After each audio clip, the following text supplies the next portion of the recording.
Marrëveshja paraprake mes Iranit dhe Shteteve të Bashkuara pritet të quhet Deklarata e Islamabadit, raporton Al Arabia. Burimet bëjnë të ditur se bëhet fjalë për një memorandum mirëkuptimi, i cili do të pasohet nga negociata për një marrëveshje përfundimtare mbi çështjet e mbetura pezull mes dy vendeve. Sipas raportimeve, raundi i ardhshëm i bisedimeve mes Washingtonit dhe Teheranit mund të zhvillohet më 5 qershor, ndërsa në fazën finale të negociatave pritet të përfshihen drejt për drejt drejtuesit e delegacioneve të dyja palëve. Nga ana e tij, presidenti Donald Trump tha se pikat përfundimtare dhe detajet e marrëveshjes janë në diskutim dhe do të bëhen publike së shpejti.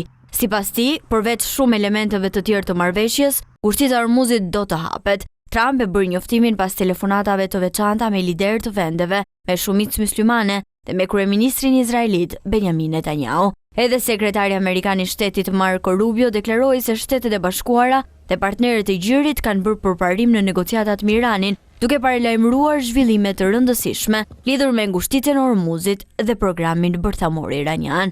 Deklaratat u bën gjatë një konferencë përshtyp në New Delhi pas takimit me ministrin e jashtëm indian. Qëllimi përfundimtar është që Irani të mos ketë kurrë armë bërthamore. Presidenti Trump ka qenë shumë i qartë për këtë. Ne preferojmë një zgjidhje diplomatike, por problemi do të zgjidhet në një mënyrë ose në tjetrën.